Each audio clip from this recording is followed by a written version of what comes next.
রিজিকের পেরেশানি আপনার ভিতরে ঢুকিয়ে দিয়েছে। প্রতিটা যুবককে জিজ্ঞাসা করেন, দেখবেন পেরেশান যে খাবো কি আর জীবনে করবোটা কি। দেখবেন মানে ভাবখানা এমন যে ও যদি 5 ওয়াক্ত নামাজ পড়ে, কোরআন তেলাওয়াত করে, রোজা রাখে, আল্লাহর হুকুম সব মেনে চলে, হ্যাঁ খুব মুত্তাকি মানুষ, পরেজগার মানুষ, কিন্তু বেচারা একটা ছোট মুদির দোকানে কাজ করে, বেচারা একটা ধরেন সবজি বিক্রি করে বা হালাল কোনো কাপড়ের ব্যবসা করে, ওর ভাবখানা এমন জীবনটাই নষ্ট হয়ে গেল। আমার জীবনে কিছুই করতে পারলাম না, কি করলাম জীবনে, নিজের পায়ে দাঁড়াতেই পারলাম না। এই যে কনসেপ্টটা মাথার মধ্যে ঢুকিয়ে দিয়েছে, এটা ওই পশ্চিমাদের থেকে আসছে আর কি। পশ্চিমা থেকে দেশে দেশে, এই দেশ থেকে গভর্নমেন্ট এবং সমাজের মাধ্যমে সব যুবকদের মাথায় মাথায় জীবনে প্রতিষ্ঠিত হতে হবে, দাঁড়াতে হবে। এর মাধ্যমে আপনি কি বোঝাচ্ছেন?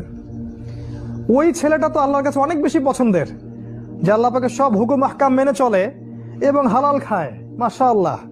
আল্লাহ পাক তাকে সত্যবাদী নবী